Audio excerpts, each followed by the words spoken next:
está acontecendo aqui no capítulo 4. O tema do nosso sermão nessa noite é um amor resgatador. Boaz subiu à porta da cidade e assentou-se ali. E eis que o resgatador de que Boaz havia falado ia passando. Então lhe disse: ó fulano, chega-te para aqui, assenta-te. E ele virou e se assentou. Então Boaz tomou 10 homens dos anciãos da cidade e disse: assentai-vos aqui. E assentaram-se. Disse ao resgatador: aquela parte da terra que foi de Elimeleque, nosso irmão, Noemi, que tornou da terra dos Moabitas, a tem para venda.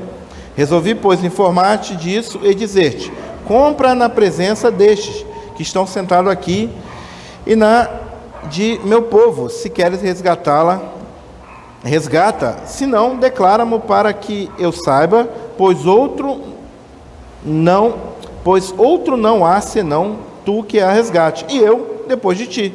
Respondeu ele: eu a resgatarei. Disse, porém, Boaz: no dia que tomares a terra da mão de Noemi, também tomarás a mão de Rute, a moabita, já viúva, para suscitar o nome do esposo falecido sob a herança dele. Então disse o resgatador: para mim não poderei resgatar, para que não prejudique a minha. Redime tu o que me cumpra resgatar, porque eu não poderei fazê-lo. Este era outrora o costume entre os Israel. Quando resgates e permutas que queria confirmar qualquer negócio, tirava o calçado e dava ao seu parceiro, e assim se confirmava o negócio em Israel. Disse, pois, o resgatador a Boaz: compra tu, e tirou o calçado. Então Boaz disse aos anciãos e a todo o povo: sois hoje testemunha de que comprei da mão de Noemi tudo que pertencia a Elimeleque, a Quelion e a Malom, e também tomo por mulher Rute, a moabita, que foi esposa de Malom, para suscitar o nome destes sobre a sua herança, e para que este nome não seja exterminado para dentre os seus irmãos e da porta da sua cidade. Disto sois hoje testemunhas. Todo o povo que estava na porta e os anciãos disseram: somos testemunha. O Senhor faça a esta mulher que entra na tua casa como a Raquel e como Lia, e ambos edificaram a casa de Israel. E tu, Boaz, ate valorosamente em Efrata, e faze-te nome afamado em Belém. Seja a tua casa como a casa de Pérez e de Tamar, que Tamar teve de Judá, pela prole que o Senhor te der desta jovem. Assim tomou Boaz a Rute, e ela passou a ser sua mulher. Coabitou com ela, e o Senhor lhe concedeu que concebesse, e teve um filho. Então as mulheres disseram a Noemi: seja o Senhor bendito, que não deixou hoje de te dar um neto, que serás o teu resgatador, e seja afamado em Israel o nome destes. Ele será restaurador da tua vida e consolador da tua velhice, pois tua nora que te ama deu à luz, e ela te é melhor do que 7 filhos. Noemi tomou o menino e pôs no regaço e entrou a cuidar dele. As vizinhas lhe deram o nome, dizendo: a Noemi nasceu um filho. Eles chamaram Obed. Este é o pai de Jessé, pai de Davi. São estas, pois, a geração de Pérez. Pérez gerou a Esrom, Esrom gerou a Rão, Rão gerou a Aminadab, Aminadab gerou a Naasson, Naasson gerou a Salmão, Salmão gerou a Boaz, e Boaz gerou a Obed. Obed gerou a Jessé, e Jessé gerou a Davi. Vamos orar mais uma vez, pedindo ao Senhor que nos ilumine no entendimento da sua palavra. Oremos.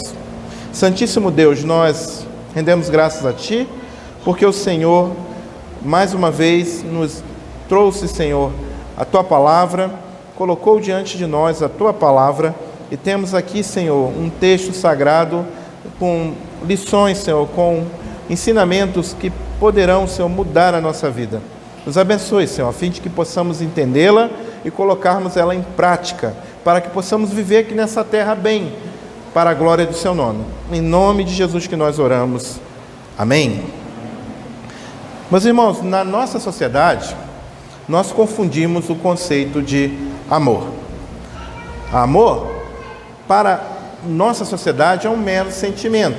O sentimento, muitas vezes, é forte, mas as pessoas confundem tanto o amor, porque a gente já ouve até dizer que pessoas matam por causa de amor. E, na verdade, não existe essa possibilidade. Pessoas matam por qualquer outra coisa, menos por amor. Porque amor não é um simples sentimento. Amor é um compromisso. Atente a sinopse de um filme que eu vou ler para vocês aqui nesse momento. O filme Compromisso Precioso, já indico esse filme para vocês, narra a história comovente do amor entre John e Ellie Brinton. Unidos, eles enfrentam uma doença impiedosa, o mal de Alzheimer, que ou confirmará o seu amor ou destruirá a família e seu casamento. Aqui há problemas na carreira profissional, nos relacionamentos familiares, uma confusão que só o poder de um amor real pode superar. Phil Brinton, o irmão sócio de John, vive livre demais para entender por que John mantém assim a sua fé no seu casamento diante de circunstâncias tão terríveis. Isso é um resumo de um filme, Compromisso Precioso, filme muito bom que eu indico para todos os casais da igreja poder ver. Mas uma das coisas que me chamou a atenção nesse filme, e aí eu vou dar um spoiler do filme, né? É que a Ellen, esposa, ela começou, por causa do Alzheimer, se esquecer de quem eram os filhos, de quem era o marido, e o marido começou a ter problemas no seu trabalho, o marido começou a ter problemas em várias situações, ter dificuldade para cuidar da esposa, e por outro lado, ele que gostava de fazer umas corridas, apareceu uma senhora muito bonita que gostaria de acompanhá-lo, que começou a acompanhá-lo na corrida. A ponto de você ver no decorrer do filme que eles já começam a criar um certo interesse um pelo outro. Mas em um determinado momento, John para e fala: não, eu assumi um compromisso precioso. E aí ele se afasta da moça de forma educada, vocês vão ver lá quando ver o filme, não vou contar mais do que isso para não estragar a sua experiência, mas o interessante para nós hoje é entender que John, ele assumiu um compromisso com a sua esposa e entendeu que ele deveria levar aquele compromisso até a morte. Tem cenas fortes no filme ao qual Ellen está parada olhando para o nada e ele está diante dela declarando o seu amor e o seu compromisso. E uma das frases que é forte no filme é o seguinte: o amor nunca esquece. Meus irmãos, John nos lembra muito Boaz. Ou Boaz lembra John, que seria, né? No capítulo 3, nós vemos aqui Boaz decidido a resolver aquilo que Ruth colocou diante dele.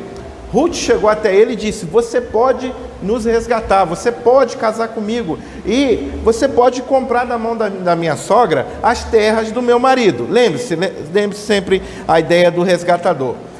Ninguém tinha terra, ninguém tinha propriedade perpétua lá em Israel. Quando chegava o ano do jubileu, eles tinham que devolver alguma coisa que tivesse comprado. Por exemplo, se alguém numa necessidade tivesse que vender a sua terra, no jubileu teria que devolver. Então, nesse contexto, a Ruth queria que Boaz comprasse a terra dela, mas que nessa remissão já tomasse ela por esposa. Por isso que ela foi lá e pediu o próprio Boaz em casamento. E Boaz falou: olha, eu não posso porque eu não sou o primeiro na fila. Existe alguém que o narrador do livro de Ruth, quem escreveu o livro de Ruth, não quis registrar o nome do homem, está aqui apenas como o fulano. Existia alguém que está aqui como o fulano, que poderia resgatar Ruth, era o primeiro da fila. Mas Boaz sabia que poderia acontecer dele não querer assumir esse compromisso. E aí ele foi resolver, ele não se conformou em não resolver aquela situação. Por que eu falo que Boaz lembra muito o John da história aqui do filme? Porque no finalzinho do capítulo 3, versículo 18, palavras de Noemi: espera, minha filha, até que saibas que darão as coisas, porque aquele homem não descansará enquanto não resolver este caso ainda hoje. Boaz era um homem de compromisso. Boaz não ia sossegar enquanto ele não resolvesse a questão do resgate de Ruth, que traria benefício para Noemi. Hoje nós vamos falar então sobre um amor resgatador. É esse amor que Boaz tem por Noemi, esse amor que está levando Boaz a tomar decisões a respeito de Ruth e Noemi. Primeiro Ruth como um interesse amoroso, mas traria benefício para Noemi, porque ele iria tirar elas da situação que elas estavam passando, desde aquele momento que elas saíram de Belém para a terra de Moabe. Logo de início, então, nós vamos entender que um amor resgatador cumpre suas promessas. O que está acontecendo aqui logo no versículo 1 até o versículo 4, nesse pequeno trecho? Boaz, ele vai resolver o assunto. Ele procura o homem que era responsável em primeiro lugar, ele tinha o direito de resolver aquela questão, de comprar a terra. O que Boaz está tentando fazer aqui, meus irmãos, uma coisa de acordo com a lei. Ele não está querendo fazer nada contrário à lei. Ele sabia que Ruth estava interessado nele, mas ao mesmo tempo ele falou, não posso passar por cima daquilo que a lei declara como correto. Então ele procurou esse rapaz que nós só sabemos aqui, nós só tem aqui a referência dele como fulano.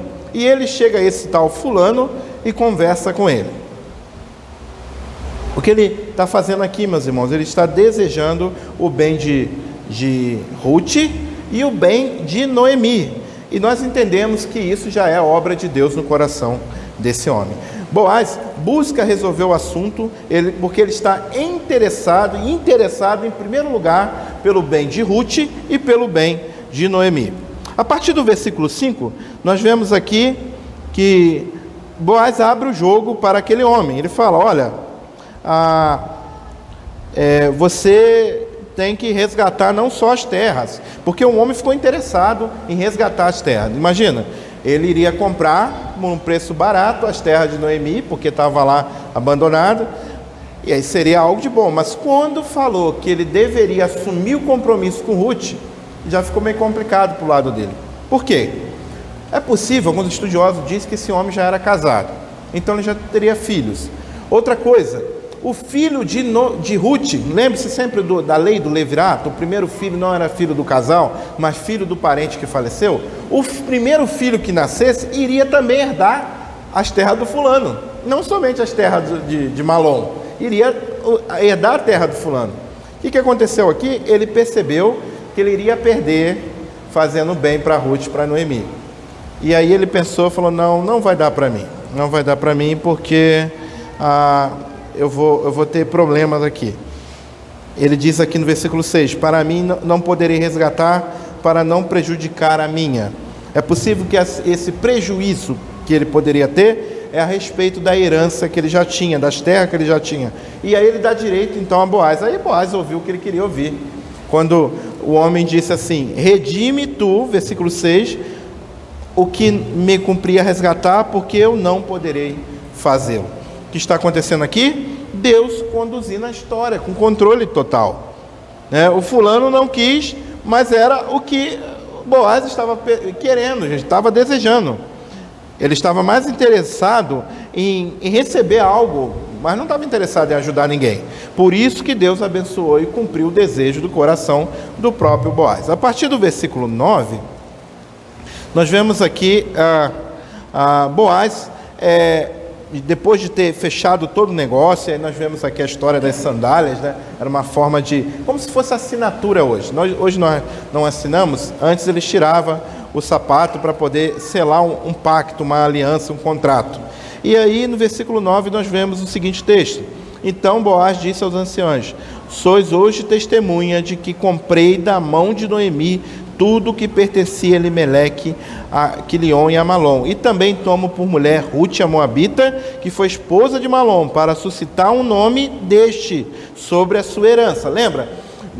Boaz não estava preocupado em trazer o benefício ou elevar o nome de Malom, sendo que essa era a lei. O primeiro filho trazia o nome do falecido. Ele não estava preocupado, ele estava querendo fazer o bem. Sim, ele não iria perder, igual o fulano estava com medo? Sim, o primeiro filho estava levando sobre si, sobre o seu nome, parte da herança de Boaz também, mas ele não se preocupou. E ele ainda fez questões de falar diante dos anciãos. que era ali uma espécie de cartório. Os negócios aconteciam na entrada da cidade. Eles estavam ali sentados na entrada da cidade e firmando aquele compromisso. Eu não estou preocupado, mas eu tenho certeza que vou suscitar a semente de Malom e vou resgatar Ruth e também a mãe de Malom, que é Noemi, e a criança que nascer vai trazer sobre si o nome de Malom. E o que está acontecendo aqui? Boaz está participando do plano que Deus criou para Noemi e Ruth. Ele estava na expectativa que o Senhor faria alguma coisa, na virada aqui do capítulo 3 para o 4, mas ele não esperava que o Senhor faria grandes coisas. O Senhor fez grandes coisas através desse homem, a ponto que já lá no capítulo 11, 12, nós vemos aqui menções à história do povo de Israel, né? Quando fala aqui de Raquel e Lia, lembra? São as duas esposas de Jacó. As duas esposas de Jacó, da onde saíram as 12 tribos de Israel. Os anciãos estavam abençoando Boaz, dizendo que o Senhor Deus te abençoe, como ele abençoou Jacó, te dando filhos, e que esses filhos sejam bênção na sua casa. E também ele fala aqui a respeito da casa de Pérez e Tamar, porque esses filhos, né, Judá, Pérez, está como antecedente de Boaz, de Obed, de Jessé e do próprio rei Davi. E nós vamos ver adiante que também até do nosso Salvador, nosso Senhor e Salvador Jesus Cristo. O que nós estamos vendo aqui, irmãos, é Deus trabalhando através do interesse de Boaz em casar com Ruth. Um amor resgatador cumpre suas promessas. O amor de Boaz foi um amor de compromisso, foi alguém comprometido, e o seu amor foi um amor resgatador que cumpriu as suas promessas. Aqui, meus irmãos, está se cumprindo o que foi profetizado lá em Gênesis 3,15. Vocês olharem Gênesis 3,15, lá é o que na teologia bíblica os estudiosos chamam de proto-evangelho, ou seja, a primeira vez na Bíblia que o evangelho foi pregado. O que está escrito lá? Deus falando que da semente da mulher nasceria alguém que pisaria a cabeça da serpente, e que a serpente iria ferir o calcanhar desse descendente da mulher. Ali era a vinda do nosso Redentor sendo profetizado, mas isso ia acontecer da descendência da mulher. Mas imagine se Ruth não casasse mais. Imagine se Boaz não se interessasse e Ruth não tivesse uma criança. Essa descendência iria parar ali, em Boaz. Mas Deus quis dar continuidade à semente santa, porque existia uma promessa lá em Gênesis e essa promessa precisava ser cumprida. Um amor resgatador cumpre promessas. É isso que está acontecendo aqui, meus irmãos. A descendência da mulher vai continuar. Boaz, ele não se preocupou com o seu prejuízo, mas pelo contrário, ele queria que a descendência de Malom continuasse. Mal ele sabia que ele estava cumprindo um propósito redentivo do Deus de Israel. Em nossa sociedade, meus irmãos, nós temos o hábito de querer fazer o bem somente se não existir prejuízo próprio.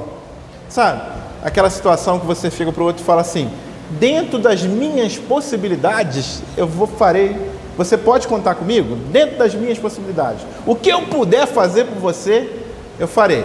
Às vezes não falamos isso com má intenção, eu reconheço isso. Mas por trás desse pensamento está o desejo de não ter prejuízo fazendo o bem. Mas o que a Bíblia nos convida a fazer é ter um compromisso de amor ao próximo, sem esperar benefício em troca e correndo o risco até de ter prejuízo. Amar é um ato de doação, meus irmãos. Amar é um ato sacrificial, sim. E a pergunta que eu te faço nessa noite é: como você tem amado? Como tem sido as suas atitudes, os seus gestos de amor? Por exemplo, as pessoas que estão ao teu redor, as pessoas que convivem com você, às vezes, pessoas que trabalham com você, às vezes seus parentes, aqueles que estão ao teu redor. É preciso um compromisso com o bem dessas pessoas. Mesmo que você olhe e fale assim: mas todo mundo, até aquele meu vizinho, que nas oportunidades que tem, ele limpa a sua grama e joga o lixo no meu quintal. Todo mundo. Todo mundo. Muitas vezes pode acontecer situações de que o seu vizinho vai precisar de uma ajuda, e a única pessoa que vai poder ajudar ele vai ser você. Sabe? Todo mundo, nós precisamos entender que precisamos fazer o bem, mesmo sem esperar algo em troca. Ao seu cônjuge, né? Você precisa ser o melhor cônjuge do mundo. Sabe? Daquele jeito de que pessoas olharem e falar assim: olha que casamento maravilhoso, olha que compromisso aquele marido tem com aquela esposa, olha que compromisso aquela esposa tem com aquele marido. Por quê? Nós precisamos nos comprometer para o bem daquela pessoa que o Senhor deu para a gente cuidar no casamento. O Senhor Deus nos confiou, nós homens, o Senhor Deus confiou a esposa a nós, como uma preciosidade, uma pérola, um diamante na nossa mão. Nós precisamos cuidar. A vocês, irmãs, o Senhor Deus confiou a vocês uma preciosidade. Às vezes é um diamante mais bruto, mas é uma riqueza, e você precisa cuidar. Sabe, quando nós lemos 1 Coríntios capítulo 7, nós vemos lá que o apóstolo Paulo está ensinando que o homem não tem que ter interesse em si mesmo, mas na sua esposa, e ao mesmo jeito a esposa não tem que ter interesse em si mesmo, mas no seu marido. É o que eu chamei aqui na última reunião dos casais do ciclo virtuoso do casamento. É uma via de mão dupla. Eu tenho que cuidar dos interesses da minha esposa, e a minha esposa cuida do meu. Eu não cuido do meu, não é eu corro atrás das minhas coisas, não, é ela. Mas aí quem vai correr atrás para ela? Eu. É isso que o apóstolo Paulo está dizendo em 1 Coríntios capítulo 7. Esse que é o ciclo virtuoso do casamento. É uma via de mão dupla. Eu cuido do meu cônjuge, e o meu cônjuge cuida de mim. Isso é ter um amor comprometido. Agora, e a respeito dos estranhos, que nós encontramos com eles todos os dias? Pessoas que nós não conhecemos, que às vezes nós encontramos no trabalho, que às vezes nós encontramos quando entramos no ônibus, que às vezes nós encontramos quando pegamos um Uber, um táxi. As pessoas que você não conhece também precisa do seu amor, também precisa do seu comprometimento. E quer ver uma coisa que às vezes nós esquecemos, que nós podemos dar para um estranho e que nós devemos ter compromisso de entregar para eles? A mensagem da cruz, meus irmãos, a mensagem do Evangelho. Tem pessoas ao teu redor já entulhado em seitas, entulhado em evangelho falso aí, sofrendo, e você não prega a mensagem da cruz. Eu gosto sempre de dar um exemplo, e agora nós estamos em época que é maravilhoso dar esse exemplo. Imagine se eu tivesse descoberto a cura do Covid. Imagina, eu, João Granadeiro, descobri a cura do Covid. Eu sou um homem muito inteligente, eu sou um cientista, não sou não, tá, gente? Mas imagina assim, que eu seja alguém que descobriu a cura do Covid e eu não contasse para nenhum de vocês. De que vocês me chamariam? No mínimo, de covarde. No mínimo. Por quê? Porque eu escondi a cura do problema que assola o mundo e não contei para ninguém. Meus irmãos, vocês sabem qual é a cura para o problema que assola o mundo. Qual é o problema do mundo? Pecado. Pecado. Toda essa desgraça que nós estamos vendo aí é causada por causa do pecado. E o que pode resolver o pecado, o problema do pecado? A única solução para o problema do pecado é Jesus Cristo. Você tem a mensagem da cruz. Você tem a mensagem de um Deus que amou o mundo a ponto de mandar o seu próprio Filho, Deus de Deus, próprio unigênito, parte dele, veio aqui nesse mundo, pagou os nossos pecados, morreu na cruz no nosso lugar, e hoje nos diz que se nós crermos nele e se arrependermos dos nossos pecados, nós teremos a vida eterna. Você tem essa mensagem, e pessoas ao teu redor estão sofrendo porque não conhecem esse Jesus Cristo. E olha, eu vou te falar uma coisa, não se escandalize, não se escandalize. Sabe aquele teu irmão que você olha, mas ele é crente. Eu vou te dar uma pergunta diagnóstico para você entender se ele já conhece o Evangelho. Olha para ele e pergunta assim: se você morrer agora, para onde você vai? Se ele olhar para você, igual minha mãe falou para mim uma vez, e disse: olha, se eu não estiver em pecado na hora da minha passagem, eu vou para junto de Cristo. Se ele falar isso, você anuncia o Evangelho para ele, porque ele não entendeu ainda o que é o Evangelho. O Evangelho nos diz que aquele que crê em Jesus tem a vida eterna. Tem a vida eterna. Então pregue a palavra. Isso é um ato de amor, de um ato de compromisso. Aqueles que se colocam contra você também precisa do Evangelho. Ame a eles.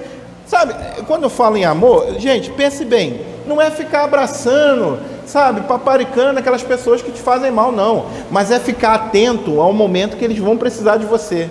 E você, de forma desinteressada, vai lá e vai estender a mão para ele. Gente, o amor constrange.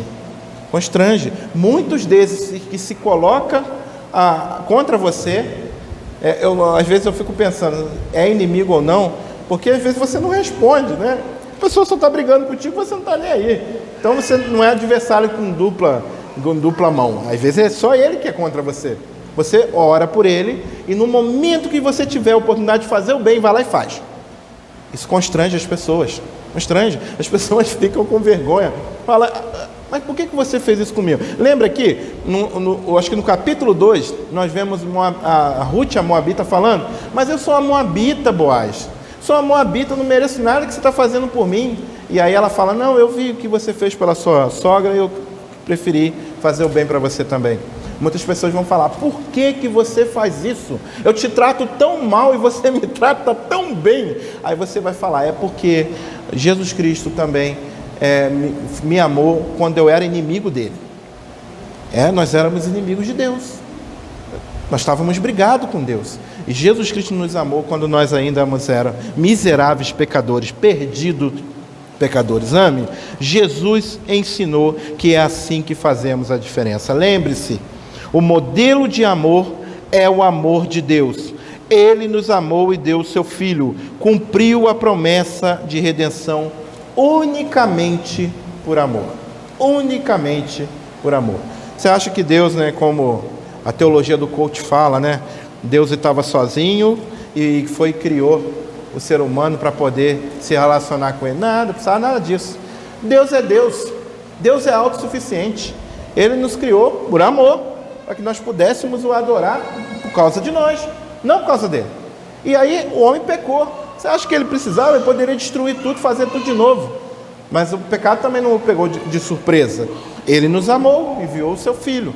Então, o nosso modelo de amor e compromisso é o próprio Deus, que enviou o seu Filho com um comprometimento de nos amar, mesmo sem necessidade. Mas o texto continua, meus irmãos, e aprendemos adiante que um amor resgatador restaura vidas. Um amor resgatador restaura a vida. Nós vemos logo na primeira parte que Boaz foi comprometido em abençoar e ser canal das bênçãos de Deus para a vida de Ruth e Noemi. E agora aqui a partir do versículo 13 nós vemos o fruto desse comprometimento. Porque o comprometimento dá fruto, tá, gente? Eu sei que é difícil se comprometer, compromisso dá trabalho, tá? Mas comprometimento dá fruto. Olha o fruto do comprometimento. Assim tomou Boaz a Ruth e ela passou a ser a sua mulher, coabitou com ela e o Senhor lhe concedeu que concebesse e teve um filho. Esse menino, meus irmãos, é o cumprimento de que Deus estava, a mostra de que Deus estava abençoando aquele casamento, porque esse menino foi a continuidade da semente de Boaz, a continuidade da semente de Jacó, a continuidade da semente da mulher que foi profetizada lá no Éden. O nascimento do bebê trouxe restauração.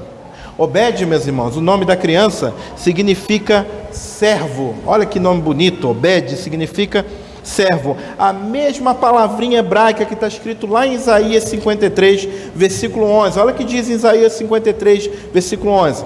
Ele verá o fruto do seu penoso trabalho, de sua alma, e ficará satisfeito. O meu servo, o justo, com o seu conhecimento, justificará muitos, porque a iniquidade deles levará sobre si. Aquele bebê foi um bebê que trouxe restauração. Aquele servo, Obed, foi alguém que trouxe restauração para Noemi e Ruth. Mas ele aponta para o servo que traria restauração para todo o povo de Deus, para toda a semente da mulher. Já a partir do versículo 18, nós vemos aqui uma genealogia. Às vezes você fica pensando, você pode pensar como eu pensava quando era pequeno. Eu já contei para os irmãos aqui que eu aprendi a ler muito cedo, com 4, 5 anos, e eu lia para minha mãe, porque minha mãe não sabia ler e estava querendo saber do Evangelho. E a partir quando eu lia para minha mãe, eu ficava querendo pular a genealogia, porque eu não entendia nada, esse monte de nome. Mas é interessante nós olharmos para essa genealogia, porque nós vemos aqui Deus redimindo o homem e cumprindo a sua promessa, mesmo com o pecado do homem. Apesar do pecado do ser humano, Deus continua sendo fiel. Por exemplo, os irmãos lembram quem é Pérez? Pérez é filho daquele pecado de Judá, filho de Jacó, que queria matar a sua nora. A nora, ela ficou sem marido, porque os filhos de Judá pecaram contra Deus, não querendo dar continuidade à sua semente. E aí ela se vestiu de prostituta, lá no capítulo 38 de Gênesis tem essa história, e enganou o seu sogro e concebeu do seu sogro. Pergunta é, isso não foi o pecado? Foi. Pecado nojento até, nojento. Porém, apesar do pecado, Deus continua sendo soberano sobre a história. E esse Pérez é alguém que se tornou um descendente do próprio rei Davi. Nós vemos aqui na genealogia. Se você olhar o próprio Boaz é filho de Salmão. E se você voltar e ir lá para Mateus capítulo 1, nós vamos ver que esse Salmão foi marido de Raabe. Vocês lembram quem foi Raabe? Raabe era aquela prostituta que tinha lá um prostíbulo em cima do muro de Jericó, que escondeu os espias quando eles foram lá olhar a terra prometida, porque ela creu e se converteu ao Deus de Israel. Essa mulher, que era toda errada, se tornou uma descendente, uma antecedente do próprio rei Davi e, consequentemente, do nosso Senhor e Salvador Jesus Cristo. O amor de Deus resgatou vidas, como a vida do próprio Pérez, como a vida do próprio Boaz, como a vida da sua mãe Raabe, como a moabita Ruth, Tamar, Raabe, Ruth, era todas fora do povo de Israel. Deus, desde o Antigo Testamento, já vem mostrando para nós que Ele iria escolher um povo entre todos os povos da terra. Não foi essa promessa que Ele fez a Abraão, no capítulo 12? Ele falou, em ti será bendito todas as famílias da terra. Ou seja, o descendente de Abraão iria abençoar todas as famílias da terra. E esse descendente de Abraão é o nosso Senhor e Salvador Jesus Cristo. O amor resgatador restaura vidas. Como pode um assassino se tornar um ganhador de almas para Jesus? Você já deve ter visto muitas histórias. É claro, meus irmãos, que eu não sou inocente de pensar que todo mundo lá dentro da cadeia se converte verdadeiramente. Tem um monte de gente lá que fala que é crente para ter redução de pena, tá? Essa é a realidade. Não devemos ser inocentes. Mas como pode Deus pegar um assassino e transformar no maior missionário que existiu em toda a história da humanidade? Isso aconteceu com o apóstolo Paulo. O apóstolo Paulo respirava ameaças de morte contra o povo de Deus quando ele encontrou, o Senhor Jesus o encontrou no caminho de Damasco. E aí o Senhor o transformou em um ganhador de almas. Esse é o poder do Evangelho.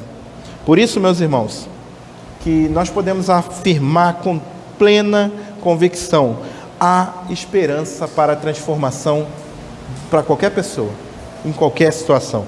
Há esperança de transformação no Senhor Jesus. Eu não sei o que você pensa a respeito disso. Eu não sei se você não acredita que pessoas podem mudar. É possível que alguém de vocês esteja me ouvindo aqui e não acredita na mudança das pessoas. Mas eu deixo dizer uma coisa para você que eu falo com plena convicção: há poder no Evangelho. O Evangelho é o poder de Deus para a salvação de todo aquele que crê. Não importa o quão errada pode estar a vida de uma pessoa, há esperança de transformação em Jesus Cristo. Jesus Cristo é aquele que não somente salva, mas restaura vidas por inteiro. Por inteiro. Às vezes nós evangélicos falamos muito da alma, né? Não somos espíritas, gente. Nós somos crentes no Senhor Jesus. Jesus Cristo restaura pessoas, não apenas alma. Jesus Cristo restaura a vida por completo. Aquele que furtava não furta mais. Agora trabalha e com o suor do seu rosto viva para não ser pesado a outros. Assim ensinava o apóstolo Paulo. Por quê? Essas são as características de alguém que foi mudado pelo amor de Deus. Ele mudou a vida de Ruth. Ele mudou a vida do apóstolo Paulo. Eu não sei o que precisa mudar na sua vida. Eu só posso dizer para você com plena convicção: o amor de Jesus é um amor restaurador. Ele muda, ele restaura. O amor de Jesus Cristo não deixa você da forma que você está. O amor de Jesus Cristo é um amor restaurador. Eu quero concluir dizendo para você que essa é a mensagem do Evangelho. Que mensagem? De que você está falando, João? Ora, do livro de Ruth. O nome dessa série que eu dei é o Evangelho segundo Ruth. Eu falo, mas estamos no Antigo Testamento, João. Que evangelho é esse? Pensa comigo. Nós também nos desviamos da promessa do Senhor na pessoa do nosso pai Adão, lá no Éden. Conforme Elimeleque fez, levando a sua família para longe da terra da promessa, nós fomos levados para longe do ideal de Deus, na pessoa de Adão. E aí o que aconteceu? Nós tivemos a oportunidade de nos arrepender dos nossos pecados. Por quê? Porque já tinha um resgatador já preparado pelo próprio Deus. E a esperança de mudança de vida que Noemi e Ruth teve em Boaz, nós temos no nosso Senhor e Salvador Jesus Cristo. E aí nós chegamos aqui ao final do livro e percebemos quanto que agora o livro termina dizendo que Ruth tem felicidade no seu casamento e agora tem até um filho chamado Obed. Sabe, meus irmãos, ainda estamos nessa peregrinação, ainda estamos sendo restaurados. Mas Jesus Cristo, que é o nosso resgatador, está vindo para fazer também uma festa de casamento. Lembre-se, o retorno de Cristo é exemplificado nas Escrituras como bodas, né? A festa de casamento do Cordeiro. E quem é a noiva do Cordeiro? A igreja, ou seja, nós, o povo de Deus. Eu sei que aqui nessa terra, muitas vezes nós nos pegamos olhando para nós e pensamos: eu estou vivendo amargurada, eu estou vivendo igual Noemi, não quero nem ser chamado mais de agradável, eu quero ser chamado de Mara, ou seja, amargo. Meus irmãos, ainda estamos na peregrinação, ainda estamos na colheita, ainda estamos em situações de luta, mas um dia o nosso resgatador virá colocar ordem em todo esse caos, terminar com todo o sofrimento. O texto de Apocalipse diz que Ele enxugará dos nossos olhos toda a lágrima. Sabe aquela alegria que Noemi teve de colocar nos seus braços uma criança, depois de todo o sofrimento? Você acha que ela lembrou agora da morte dos seus filhos, do seu marido? Ela disse que ela estava ali agradecendo a Deus que deu para ela Ruth, que era melhor do que 7 filhos. Ou seja, o segundo estado de Noemi foi muito melhor do que o primeiro estado. Assim será nós quando o Senhor voltar. João disse que via descer do céu novos céus e nova terra, onde habitava a justiça, porque o primeiro céu e a primeira terra não existia mais. Deus doou o seu Filho para nos dar o direito de ser chamados de seus filhos. E o Evangelho nos diz que nós também temos uma herança no resgate de Jesus Cristo. Novos céus e nova terra, onde habita a justiça. Então qual é o nosso trabalho? É continuarmos firmes, perseverantes, enquanto Jesus não volta. Porque Ele vai voltar, meus irmãos. Essa é a razão da nossa esperança. Jesus Cristo já guardou o nosso lugarzinho com Ele. Nós precisamos viver aqui nessa terra para a glória do nome dEle, enquanto Ele não volta. Sabendo, nós éramos perdidos, jogados, abandonados, e hoje nós somos filhos. Por isso que nós devemos consagrar a nossa vida a Ele todos os dias, até que Ele volte. Que Ele assim nos abençoe. Amém.